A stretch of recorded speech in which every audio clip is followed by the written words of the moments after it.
Woohoo! Welcome back. Tonight we're going to be working with related rates.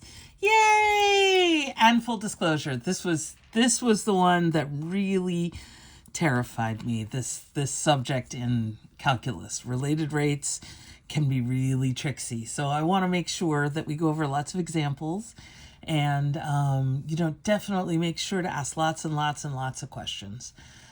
Because this is not easy stuff. Hopefully I'll make it seem like it's easy, but it isn't really, honestly. So definitely ask lots and lots of questions. So the problem we're going to be doing today is a couple of cars. Car A is traveling west at 50 miles per hour, and car B is traveling north at 60 miles per hour. And I don't know if you can hear in the background, there's some rattling. That is Fizzgig trying to get me to play marble with her just to my left. So that we'll probably have to get Fizzgig in there somewhere. And the first question you should be asking is, if you found this out in the wild rather than in the middle of a calculus class, how do you know that this is a problem with related rates or calculus at all? What makes this a calculus problem and not just one of those algebra problems you might have done in your algebra class? And so the first question is, why is this even here? And then the second question is, maybe, why are any of us here? I don't think I can answer the second one. But the first one, I can do my best guess. So what I'm going to do is draw a bunch of fancy L's and end up with an intersection. And I've got car A traveling west. And so A is traveling this way. And just in case you have a tendency to forget this, because I myself often forget which way the directions go, north and south are generally when you're drawing a picture, north will be up and south will be down. Now, if you're watching this in Australia, it's possible that your maps have south up and north down. So in which case you're going to have to flip this all. But in terms of remembering which is which, well, if you're lucky enough to live on one of the coasts, you usually know whether you're on the west coast or the east coast. But if you're not sure, it spells the word we, as in we are not sure where the directions go. So that's how I always remember it, is it just says we instead of you. And north is up and south is down. So A is traveling west at 50 miles per hour. And B is traveling north. So assuming they're both actually driving on the road and there's not some horrible thing that's happening where they've driven up on the grass or something, this is basically what it looks like. And B is going 60 miles per hour. And what you might recall, but you might not, from algebra, is in algebra, the cars were always driving in a straight line. So they were either driving towards each other or away from each other, but they were always driving on a line. The moment we have the rates coming in at an angle, in this case, we're lucky it's a right angle, but at any angle, that's when calculus generally comes in. So if A were going this way and B were going this way, and we were like, oh no, don't crash, then we would use algebra. But this setup, this is going to take some calculus. And if we sit with this for a moment, we realize that what we actually have is a right triangle. And right triangles are really helpful because we've got lots of facts we know about right triangles. And in fact, if this is A, and A is moving west, and this is B, and B is moving north, I can call this side lowercase a, and I can call this side lowercase b, and I can call this side lowercase c. And so I can take a quote-unquote real-world picture and rewrite it in terms of a shape we understand, which is also going to be a trick. Generally, you want to try to reduce these to a picture of some figure that you know something about. So that's where we are. Okay, both are headed for the intersection of the two roads. At what rate are the cars approaching one another? When car A is 0.3 miles and car B is 0.4 miles from the intersection.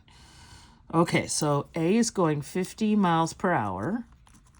B is going 60, oops, let's try that again, miles per hour. And we're interested in the moment where the distance between this car and the intersection is 0.3 miles. And this car and the intersection is 0.4 miles. So we've got that. And we want to know at what rate are the cars actually approaching one another, which the first time I read this, when I was studying this and taking calculus for the first time, this was really confusing. But what I'm going to try to convince you is that all we need to do is look at the distance between them, which is c.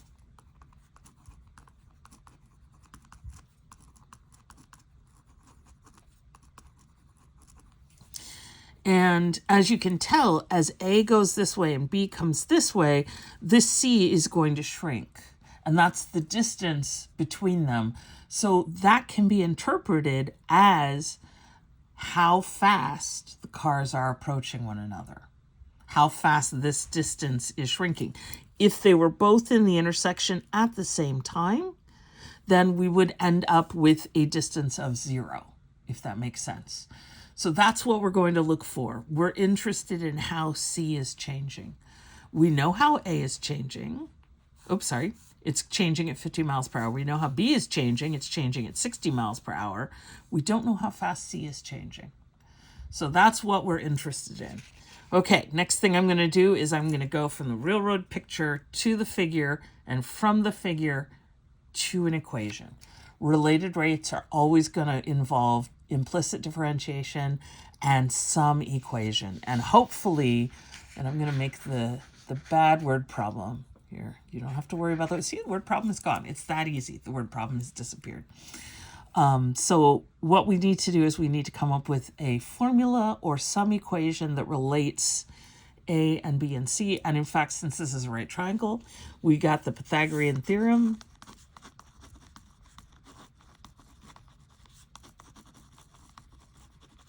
Which is A squared plus B squared equals C squared. Now, this might be bringing back some bad memories for some of you because, honestly, in order to find A or B or C, we're going to have to take square roots of everything or radicals of everything. There's plus or minus. It's a whole bunch of nastiness.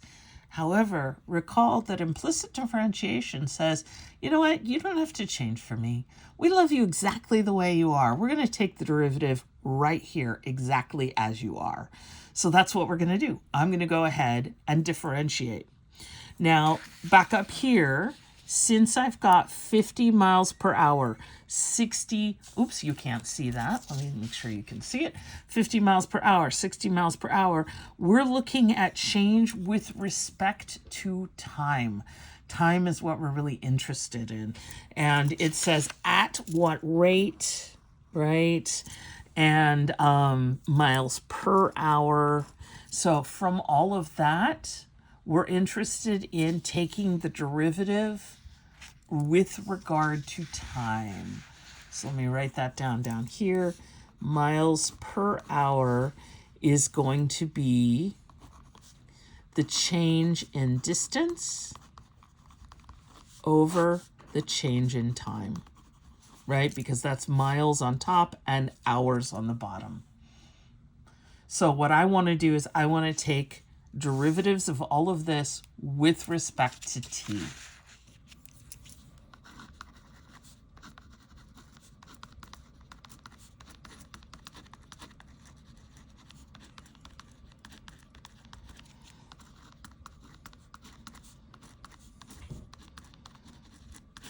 There we go. Sorry, lots of spelling there. I can't talk and spell at the same time. It's just impossible.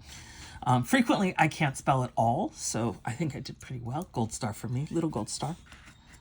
Little one. You can always give yourself good gold stars anytime you want, really. All you need is a yellow highlighter. I mean, if you can actually afford... Oh, I'm going to take you to Smeary Town. Sorry about that. But if you can afford, an actual gold highlighter, awesome, even better. And you can give yourself little stars all the time for being like, wow, I'm awesome. I did it. Woohoo. Okay. We're going to use implicit differentiation with respect to time. Oop, period there. Okay, so I had a squared. Let me write it again so we can see it just right there. I know I'm repeating myself, but just for the heck of it. When I take the derivative of a squared, it's going to come down. Well, should I do this? Yeah, let me write this out first. Why not? I mean, seriously, we're making the rules. This is my video. Let me actually write down what we're about to do. We're about to take the derivative of everything with respect to time. Now, you should be asking yourself, okay, that's fine, but how do we know that there's actually any change in A and B and C with respect to time? And we go back up here and I say, well, the cars are moving. And in fact, we know how fast dA dt is. It's 50 miles per hour. We know how fast dB dt is because it's 60 miles per hour. These two are moving. And is C changing? Yes, because as A and B move along the legs of the triangle, C is shrinking. So these are all functions of t. We don't have to worry about, accidentally getting a zero messing us up somewhere. So I'm going to go ahead and take the derivative. Remember, we're using implicit differentiation, which is just a fancy word for the chain rule. Let's use the chain rule. So a squared, I do the derivative of the outside, right? 2 comes down, then I subtract 1. But then I make a note of the fact that I was taking the derivative of this, so I need to take the derivative of the inside as well. Okay, let's do it with b. 2b to the 2 minus 1 times dB dt. And over here on the other side, 2c to the 2 minus 1 times dc dt. I got it. Okay, so this is 2 times a to the first power times however fast a is changing with respect to time. 2b times however b is changing with respect to time. And 2c times however c is changing with respect to time. Okay, what do we know? Well, we know that you all requested bathtub, but that means there's a lot of shifting the paper up and down and up and down. So I'm doing my best to do bathtub, but I can see the whole paper, but you guys can't. So let's scooch ourselves back up here and take a look at what we've got. A is a 0.3 miles, right, from the intersection. So that's how long that is. Car B is 0.4 miles. I tried to draw it slightly differently, but I feel like I need to invoke the magic of the magic words not to scale, because I drew them almost, in fact, A looks a little bigger, so I'm just going to say not to scale, and then all is forgiven. So A is 0.3, B is 0.4, dA, so this is dA dt right there. How is A changing with respect to time? It's changing 50 miles an hour. And 60 miles per hour, dB dt. Okay. So far, so good.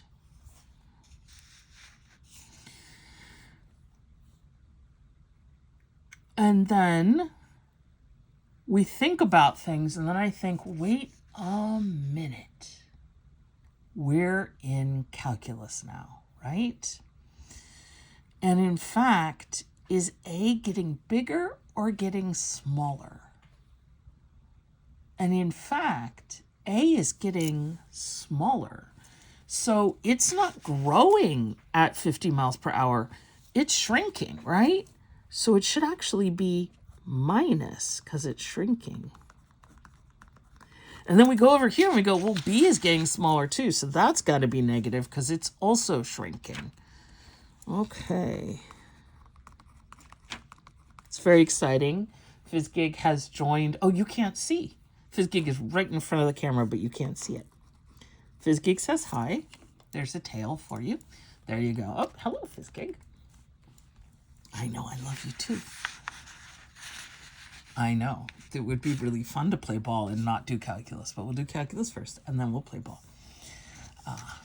Okay, so just to remind you, 60 is actually negative 60. Now, would it mess anything up if you didn't do that? No. It's going to turn out that however you set A and B, as long as you're consistent, if they're both positive or if they're both negative, you will end up with the same sign for C.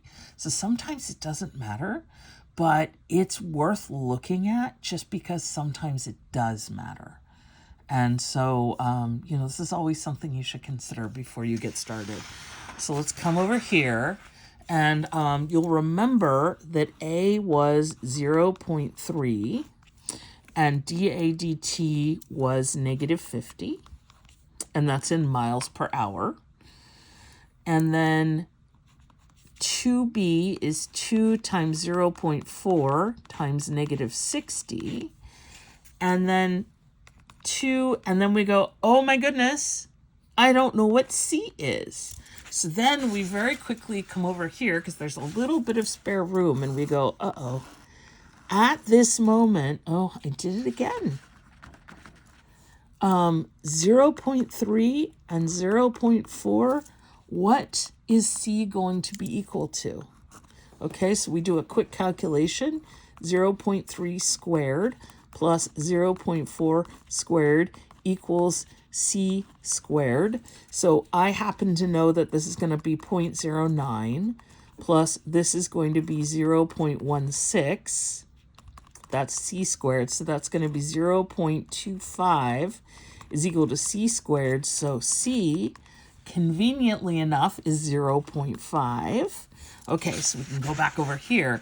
And so a lot of people are like, wait, there's too many variables running around. Remember that for each of these lengths, each of these quantities, we've got the exact length of the leg, how far it is from the intersection. And then we also have how fast it's moving. So it's two different measurements.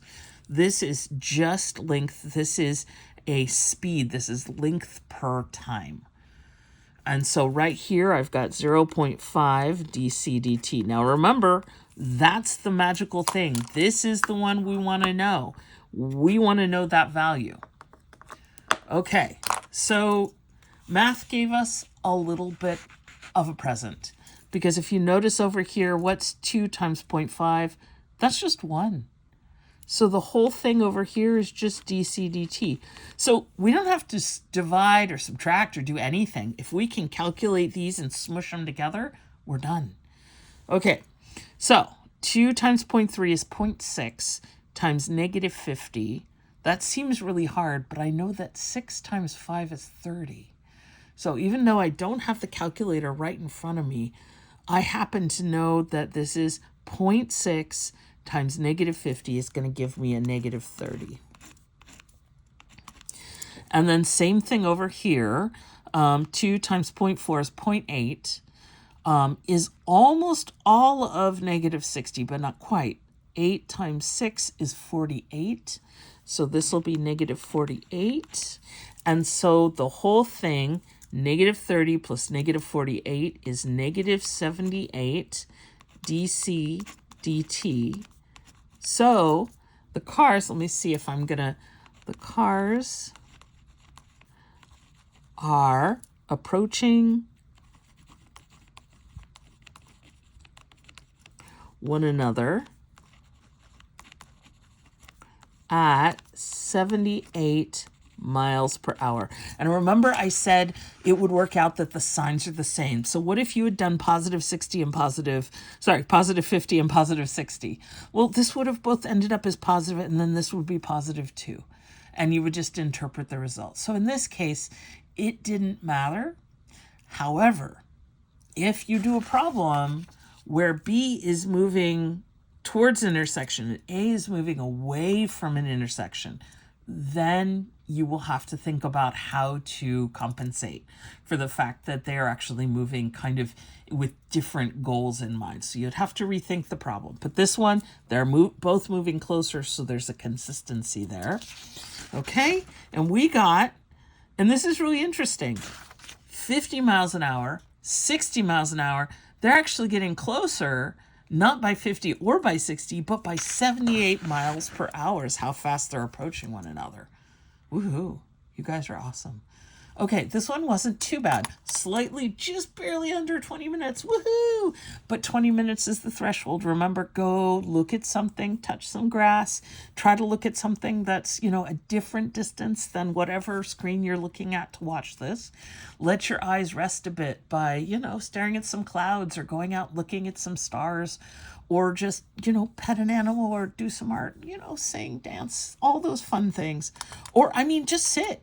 If you want to just sit, it's really underrated a lot of the time. Just sit and hang out and breathe. But definitely get some water, get a little snack, and then I will be back. We're going to do another related rate. I know. I'm so excited because as a student, I hated this. So what am I doing now with my life? I'm doing a bunch of them because I want to help you guys out. So we'll be back. We'll do some more of these, and it should be lots and lots of fun. Woohoo, math on.